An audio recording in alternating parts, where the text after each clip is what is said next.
Un enfant qui ressent de la colère, de la peur, de la frustration, déposera toujours ses émotions insupportables au pied du parent avec lequel il se sent en sécurité. Je sais, c'est pas juste, mais dis-toi bien que c'est bien parce que l'enfant a confiance en toi qu'il exprime tout son mal-être avec toi. Parce qu'il sait au fond que toi tu l'aimes inconditionnellement et que tu ne l'abandonneras pas, même s'il a des émotions incontrôlables. Et du coup, c'est toi qui vas devenir le réceptacle à émotions négatives. Et ça peut être très très très violent. Il va pas le faire avec l'autre parent parce que s'il l'agresse, s'il dépose toute sa colère en lui, eh bien ça risque de très très mal tourner.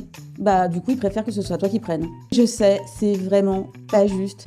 Parce qu'avec l'autre parent, il peut avoir vraiment ce comportement totalement différent en face de lui.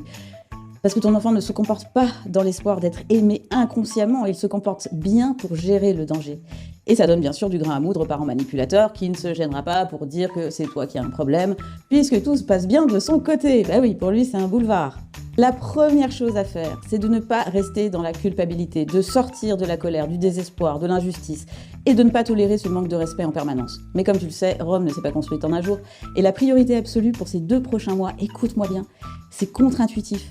Mais c'est de lâcher prise sur son comportement, sur le comportement de ton enfant, et te tourner vers toi, uniquement vers toi. Parce que tu dois absolument, et je dis bien absolument, reprendre des forces, retrouver une énergie haute, une confiance en toi, suffisamment pour arriver à être aligné quand tu lui feras comprendre avec les mots, mais surtout avec ton attitude, ton engagement, ta posture, ton alignement fort que la sécurité que tu lui apportes n'est pas négociable en mode punching ball, qu'il est autorisé à être mal, mais pas à te manquer de respect.